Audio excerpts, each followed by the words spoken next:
Udah lama banget nggak ngeroti dan sekalinya bikin roti jadinya selembut ini. Duh, jadi ketagihan bikin lagi deh. Yuk kita mulai bikin. Baik, langkah pertama seperti biasa kita mencampur-campur dulu bahan-bahannya nih. Menggunakan standing mixer atau hand mixer atau digulung pakai tangan bisa banget. Ada tepung terigu protein tinggi, kemudian ditambahkan dengan gula pasir, lalu tambahkan juga dengan susu bubuk dan tambahkan dengan 1 butir kuning telur. Setelah itu kita tambahkan ragi instannya seperti merek Fermipan atau lainnya, menggunakan sendok takar aja banyaknya sekitar 4 gram. Lalu kemudian tambahkan dengan susu cair sekitar 150 ml atau 150 gram, ini posisinya dingin ya. Susu cairnya boleh juga di mix dengan air kalau emang mau nggak terlalu banyak susu cairnya. Tapi di semuanya susu cair tuh jadi pastinya jadi lebih enak dan lebih lembut. Kemudian ini di mixer sebentar aja sampai dia tercampur rata. Baru kemudian kita akan tambahkan margarin atau mentega. Jadi boleh pakai butter atau boleh juga pakai margarin, banyaknya cuma 40 gram aja. Terus jangan lupa tambahkan garam sekitar setengah sendok teh atau kalau ditimbang sekitar 3 graman deh. Setelah itu lanjut ulen, saya menggunakan standing mixer seperti ini, lamanya sekitar 15 sampai 20 menit. Kemudian kalau menggunakan hand mixer juga bisa, sesuaikan aja dengan kinerja mixernya, dan pakai tangan juga bisa. Usahakan sampai kalis elastis seperti ini hingga mencapai window pan test stage. Jadi kalau misalnya kita tarik, dia bisa membentuk membran tipis seperti ini. Nanti rotinya pasti lembut dan lembutnya tahan lama gitu. Oke, setelah itu kita mau proofing dulu ya, tapi kita bagi dua dulu nih. Kita mau jadiin 2 buah roti cokobanana yang besar, jadi cuman cukup dipotong 2 aja, karena selain dengan porsi roti yang besar juga ini bisa menghemat waktu ya, jadi kita nggak usah ngebentuk kecil-kecil. Nah kemudian ini ditutup menggunakan plastik wrap atau menggunakan serbet. Kita proofing dulu sekitar lamanya 45 menit atau 1 jam sampai dia mengembang 2 kali lipat. Nantinya tekstur dari adonan roti ini akan lebih ringan gitu setelah mengembang. Nah ini menurut saya udah cukup. Kita mau mulai membentuk ya. Jadi kita ambil satu bagian dulu, yang satu tetap dibungkus menggunakan plastik agar tetap lembab dan gak kering.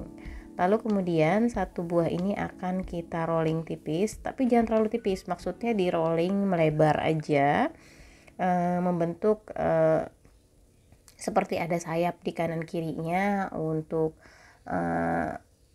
diberi potongan-potongan seperti ini, nantinya bisa menutup isian dari coklat dan pisangnya. Kemudian pisangnya bisa kita pilih pisang kepok, pisang raja, atau pisang uli yang dikukus, boleh dipanggang di atas teflon sebentar juga boleh. Kemudian besarnya kurang lebih seperti inilah, mungkin ini sesuai untuk roti yang sebesar ini. Lalu kemudian tambahkan keju cheddar yang saya potong kotak-kotak. Sebenarnya ini juga sesuai selera, boleh juga keju cheddarnya diparut ya. Terus kemudian saya mau menambahkan, ini adalah coklat golden fill yang crunchy itu, dan boleh juga menggunakan selai coklat biasa, boleh pakai choco chips, boleh pakai misis, jadi bebas ya, variasinya yang penting coklat. Lalu tinggal dibungkus aja seperti ini, dan ya maklumnya ini kurang rapih, jadi kurang lebih seperti ini. Mungkin nanti bikinan teman-teman bakal lebih bagus dan lebih rapih lagi. Yang penting rasanya dan isiannya ini enak banget. Kemudian setelah jadi seperti ini, kita sisihkan, kita bentuk yang satunya lagi, lalu kemudian kita proofing lagi sampai dia lebih mengembang aja sekitar 30 menitan lah. Lalu kemudian ini udah lebih mengembang, kita mau oles dulu menggunakan kuning telur, atau kalau punya pengoles roti boleh juga, 1 butir kuning telur cukup. Lalu kemudian dioles rata kedua buah calon roti cokoban jumbo ini. Lalu kemudian kita mau beri parutan keju cheddar. Jadi ini enak banget pastinya, di luar ada sensasi keju kering-kering gitu, di dalamnya juga ada potongan keju yang bakalan lebih melted kalau dipanggang. Kemudian setelah selesai diberi parutan keju, tinggal kita panggang aja. Nah, dipanggang di suhu 175 derajat, langsung api atas bawah.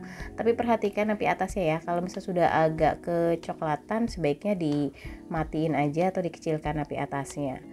Jadi ini dia hasilnya yang udah matang.